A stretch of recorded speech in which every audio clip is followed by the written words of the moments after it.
My dad is holding my arms so tight I can feel his knuckles, and I'm holding his arms so tight he's probably losing circulation. We're standing behind these huge oak doors, and on the other side is my future. My forever. 300 guests, thousands of dollars worth of flowers that I didn't even choose, and the man I'm supposed to spend the rest of my life with. The doors swing open. Everyone stands up, they all turn, and they're all smiling at me. I feel like I'm floating. I'm in the dress, I've got the veil, the whole 9 yards. I look down the long white aisle, past all the faces, straight to the altar where my fiancé, Liam, is supposed to be standing. Except he's not. The space where my handsome, loving husband-to-be should be is just empty. Air.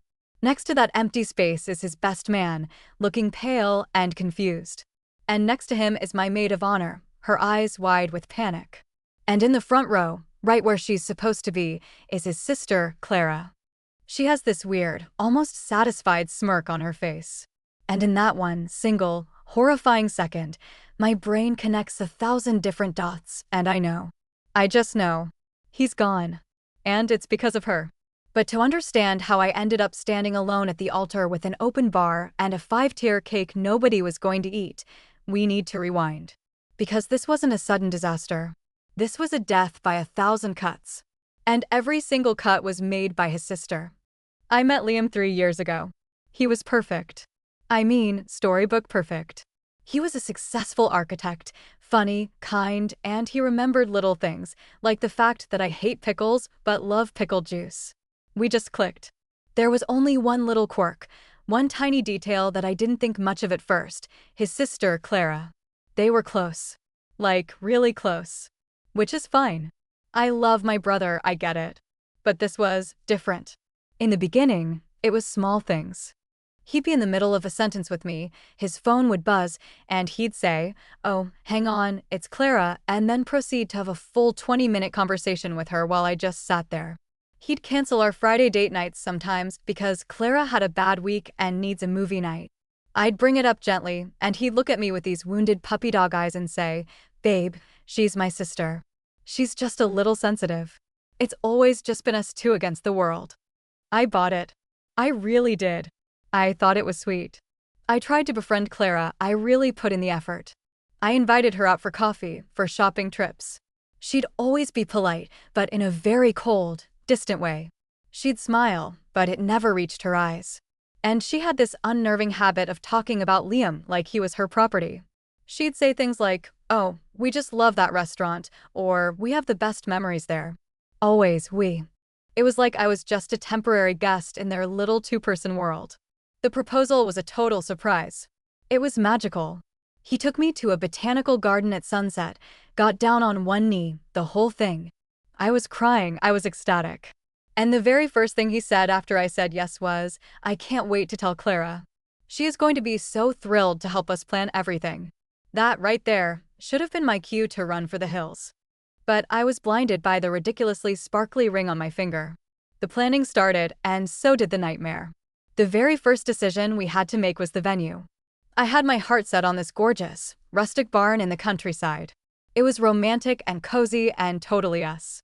I showed the pictures to Liam, and his face lit up. He loved it.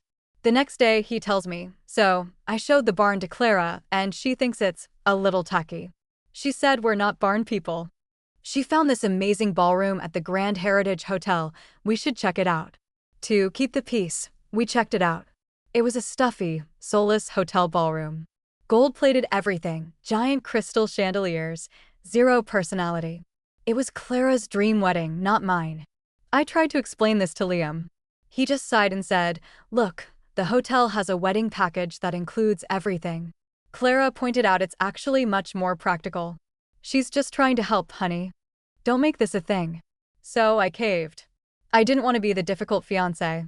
We booked the soulless ballroom. Strike one. Then came the wedding dress. This was supposed to be my moment. I made an appointment at a beautiful bridal boutique and invited my mom and my best friend, Sarah, who was my maid of honor. The day before, Liam comes to me looking nervous. "Hey, Clara's feelings are a little hurt that you didn't ask her to come dress shopping." I was stunned. "But it's for me, my mom, and my maid of honor. That's the tradition." I know, he said, already on her side. But she feels left out. She just wants to be a part of it. Can she please come? It would mean the world to her. And just like that, my special day was hijacked. Clara showed up to the appointment dressed like she was attending the Oscars. While I was trying on beautiful, simple, elegant dresses, she was pulling these massive, glitter-encrusted ball gowns off the rack, saying, "Oh, you should just try this one. It's so much more impactful." She criticized everything I liked.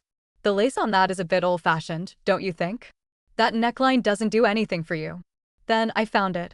The one. It was a simple, off-the-shoulder A-line dress. It was perfect. I walked out of the dressing room, and my mom and Sarah gasped. They had tears in their eyes. I felt like a bride. I looked over at Clara. She had a tight, thin-lipped smile. "It's fine," she said, shrugging. "A little plain." The sparkly one I picked would have been a real showstopper. I bought my perfect, plain dress. But the joy was gone. Later that night, Liam actually had the nerve to say, "You know, you could have been a little nicer to Clara today." Her heart was in the right place. I just stared at him, speechless. My blood was boiling. I was starting to see red. Strike two. Things just escalated from there. We agreed we didn't need a wedding planner. A week later, Clara shows up at our apartment with a massive, white, 3-ring binder. The spine was labeled in glittery gold calligraphy, "Liam and what's her name's wedding." I'm not even kidding. She laughed and said it was a joke, but it wasn't funny. She had appointed herself our wedding director. She started making executive decisions without even consulting me. She changed our cake flavor from the red velvet we both loved to a lemon raspberry because red velvet stains your teeth in photos. She booked a string quartet to play during the cocktail hour. Their entire set list? The scores from every fantasy movie she and Liam had watched together as kids. When I protested, when I said, "This is our wedding, not your personal party," Liam would give me the same tired excuse. "Babe, she's so organized. She's saving us thousands of dollars. Can't you just appreciate her help?" I didn't feel appreciative. I felt invisible. I felt like a guest at my own wedding. The final straw before the breaking point involved the bachelor and bachelorette parties. My maid of honor, Sarah, and my friends planned an amazing, fun weekend for me in Austin. Just a chill time with my girls. Clara, of course, found out and threw a monumental tantrum because I hadn't made her a bridesmaid and therefore she wasn't invited. She cried to Liam for 2 days straight. So, what did my loving, supportive fiancé do? He canceled his own bachelor party, a weekend fishing trip his buddies had been planning for months, to have a special sibling spa weekend with Clara instead. To de-stress her before the big day. He told me this like it was the most normal, rational thing in the world. I lost it. I screamed, I cried. I told him how deeply, deeply weird and unacceptable that was. "You're choosing her over me again. You're abandoning your own bachelor party to get massages with your sister because she's upset she's not one of my bridesmaids? Do you hear yourself?" He just stared at me, his face cold. "Wow," he said. "I can't believe how jealous and insecure you are.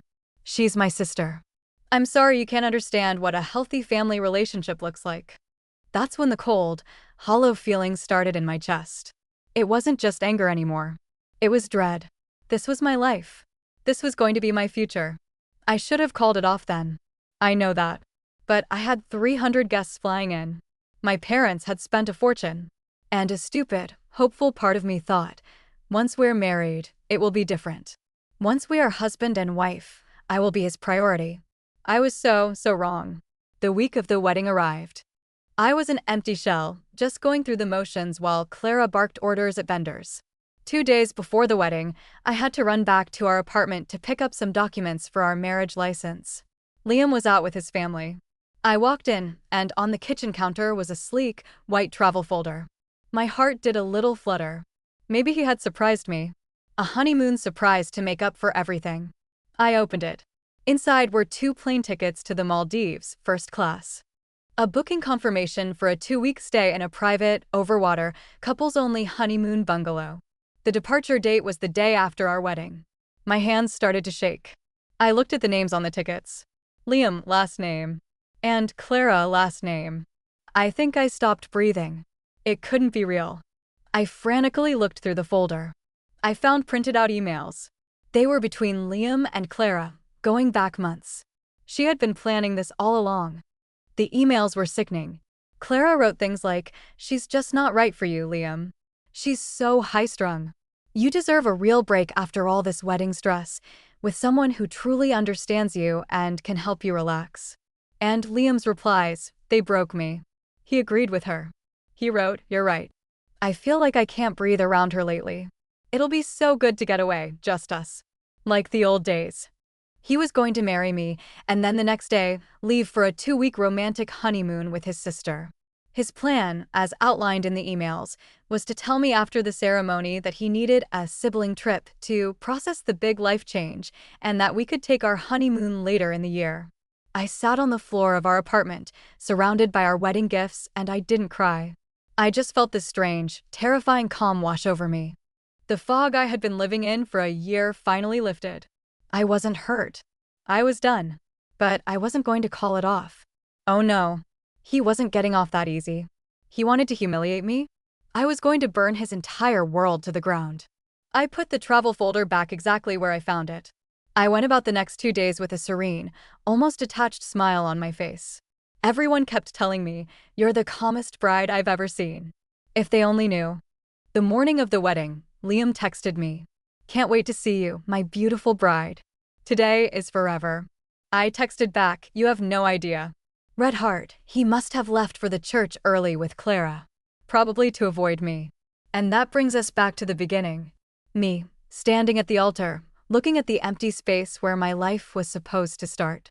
The officiant leaned in and whispered, "What's going on? Where is he?" I gave him a calm smile and stepped up to the microphone he was holding. I turned to face our 300 guests. My voice, when it came out, was clear and steady. "Hi, everyone. Thank you all so much for coming today to celebrate with us. It seems my groom, Liam, has been unavoidably detained." A nervous murmur went through the crowd. I locked eyes with his parents in the front row. They looked sick with worry. Then I turned my gaze to Clara. Her smug little smirk was gone, replaced by a flicker of panic.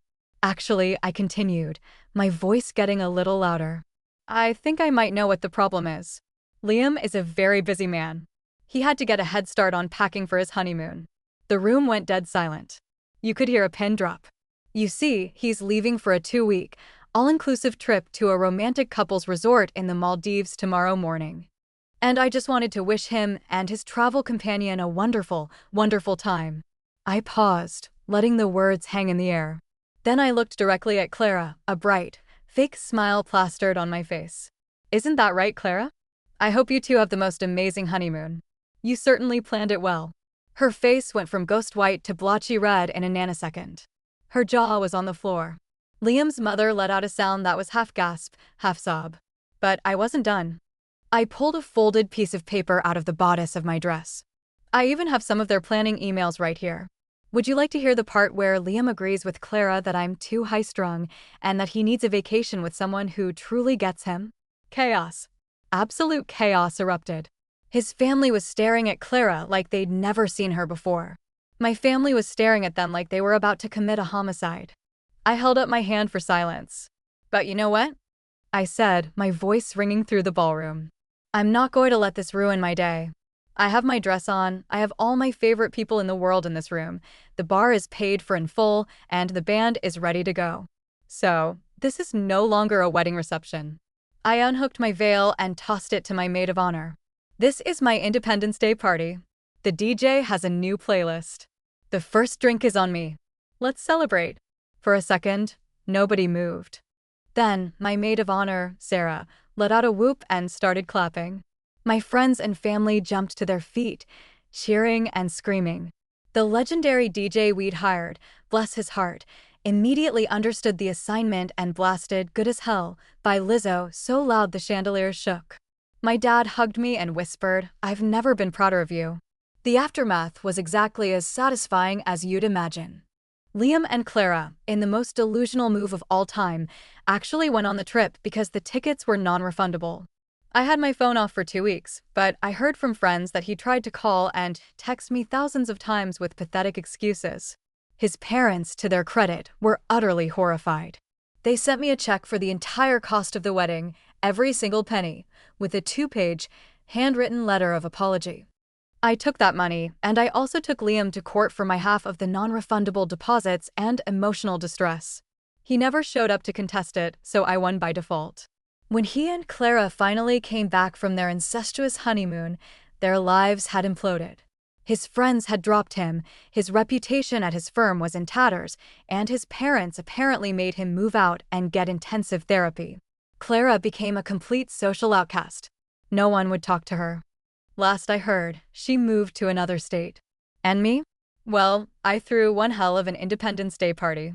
I moved across the country for a fresh start, used the money I got from him to put a down payment on a house, and I'm now dating a wonderful man who thinks his sister is a nice person he sees twice a year on holidays. So yeah, that's the story of how I dodged the biggest bullet of my life and turned my disaster of a wedding into the best party I've ever thrown. It was messy as hell, but it was absolutely worth it. And, trust me, if you think that's crazy, you should hear about what happened when his mom tried to set me up with his much more normal cousin 6 months later. So make sure you hit that like and subscribe button, because you are not going to want to miss that story.